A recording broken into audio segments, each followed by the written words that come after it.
The sharp tearing of fabric echoed across the grand ballroom with the force of a gunshot, cutting through the murmurs of 200 of the city's most powerful elites. In an instant, the laughter died, crystal glasses ceased clinking, and every eye turned toward the center of the marble floor. Beneath the glow of cascading chandeliers, a young banquet server stood frozen, as buttons scattered across the stone tiles like dropped pearls. Her white uniform blouse hung in torn ribbons, exposing her shoulders to the cold air and the harsh judgment of the crowd. Above her stood Chloe Kensington, dressed in an imported silk designer gown, her face twisted into a cruel sneer of triumph. Chloe looked down at the server with pure disgust, convinced she had just taught a nobody an unforgettable lesson about status and wealth. Yet neither Chloe nor anyone else in that opulent room realized that the silent woman, clutching her torn shirt, held the power to shatter their entire world before the night was over. The woman standing in the center of the humiliation was Claire Sterling. To the banquet staff and kitchen crew at the Grand Sovereign Estate, Claire was known simply as a quiet, hard-working server who always arrived early, treated everyone with warm kindness, and never complained regardless of how demanding the guests became. None of the staff knew that Claire was actually the co-founder and principal director of the Sterling Horizon Trust, one of the largest philanthropic and private equity funds in the country. Alongside her husband, Marcus Sterling, she had quietly built community centers, funded pediatric wings in regional hospitals, and provided full college scholarships to hundreds of underprivileged students. Despite possessing extraordinary wealth, Claire made it her personal mission to volunteer anonymously at large charity functions several times a year. She firmly believed that the moment a person isolates themselves behind security gates and private jets, they lose touch with the dignity of honest work and the real needs of everyday people. Tonight, the Grand Sovereign was hosting the annual Metropolitan Venture Gala, an ultra-exclusive gathering of venture capitalists, real estate moguls, and high society socialites. The central spotlight of the evening belonged to Julian Price, the ambitious chief executive of Apex Capital, who was aggressively courting major investors to secure a critical $200 million funding expansion. Walking proudly beside Julian was Chloe Kensington, his glamorous fiancée and a notorious social media influencer known for flaunting luxury sports cars and berating service workers on camera. Chloe lived for public attention and treated anyone working for an hourly wage as subhuman.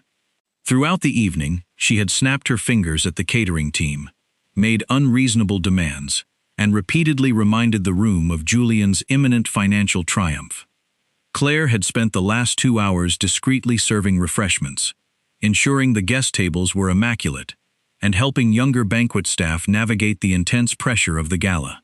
As Claire carefully carried a silver beverage tray through the crowded aisle, a hurried guest backed up unexpectedly, bumping Claire's elbow. A few small droplets of sparkling mineral water spilled over the edge of the tray, landing harmlessly on the hem of Chloe's satin evening clutch. The incident was minor and barely noticeable, requiring nothing more than a gentle dab with a clean linen napkin. Yet for Chloe, who was eager to assert her dominance in front of influential onlookers, it was an opportunity to stage a dramatic display of power. Turning around with theatrical fury, Chloe shrieked loud enough to capture the attention of the entire ballroom. She accused Claire of deliberately trying to ruin her one-of-a-kind designer accessory, showering her with vile insults, and demanding that she kneel on the floor to beg for forgiveness. Claire remained remarkably calm. Looking directly into Chloe's angry eyes, Claire offered a sincere and professional apology, even offering to personally cover any dry cleaning expenses. However, Claire's calm composure only enraged Chloe further. Furious that an ordinary server was not trembling in fear, Chloe stepped forward, grabbed the collar of Claire's white uniform blouse with both hands, and ripped it violently downward in front of the entire audience. Gasps of shock rippled across the ballroom as pearlescent buttons struck the polished marble floor. Several guests raised their phones to record the spectacle, while hotel staff stood paralyzed by fear, knowing Julian Price had booked the entire venue for the night. Claire did not scream, nor did she curse or strike back. Instead, she stood perfectly upright, drawing her torn shirt together with steady hands, her gaze serene despite the sting of public humiliation. Standing just a few feet away, Julian Price watched the entire incident unfold with a calculating look. Deep down, he knew his fiancée had committed an unforgivable act of cruelty. But instead of defending an innocent worker, Julian chose cowardly silence, believing that intervening might ruin the prestigious image he had cultivated for his investors. Outside the grand entrance of the estate, a sleek black sedan pulled quietly beneath the illuminated portico. Marcus Sterling stepped out of the vehicle, adjusting the cuffs of his dark charcoal suit. Marcus had just returned from a high-level summit in London and had driven straight from the airport to surprise his wife and discreetly support the charity auction. He walked through the estate foyer alone, expecting the cheerful buzz of an active gala. Instead, as he stepped through the heavy double doors into the ballroom, he was met with heavy, suffocating silence. Scanning the room, Marcus's eyes instantly locked onto Claire. The sight of his wife standing under the chandelier, clutching her ripped uniform while a smug socialite sneered in her face, turned Marcus's warm expression into carved granite, radiating an undeniable aura of absolute authority. Without uttering a single word, Marcus unbuttoned his tailored suit jacket, stepped beside Claire, and draped the warm fabric gently over her trembling shoulders. Claire looked up into her husband's eyes, and for the first time, a faint, relieved smile touched her lips. Marcus gently tucked a stray strand of hair behind her ear and whispered softly that everything was taken care of. The sight of Marcus Sterling, the titan of industry whose investment firm held controlling stakes in dozens of multinational corporations, wrapping his own jacket around a banquet server, sent shockwaves through the room.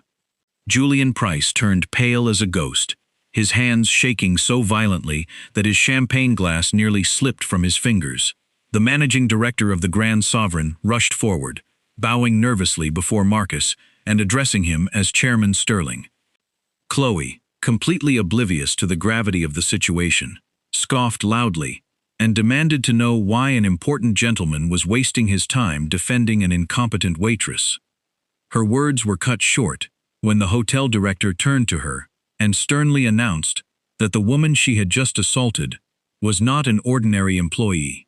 She was Claire Sterling, the principal owner of the entire Grand Sovereign estate, the founder of the charity benefiting from the gala, and the majority shareholder whose trust was scheduled to review Apex Capital's funding proposal the following morning.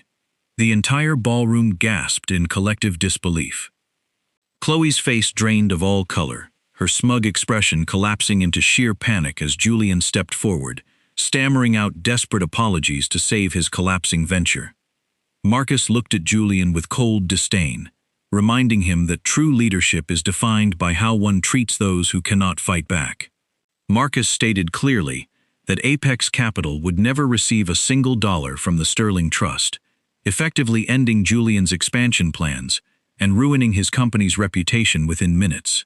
Furthermore, Marcus signaled his legal team to ensure Chloe was permanently barred from all associated venues. Yet amidst the tension, Claire raised her hand gently, silencing the room once more. She turned to the gathering and explained that real strength does not come from tearing others down, nor does true dignity require public revenge. Claire announced that she would personally establish an endowment fund for all service staff at the estate, ensuring their children received full educational support.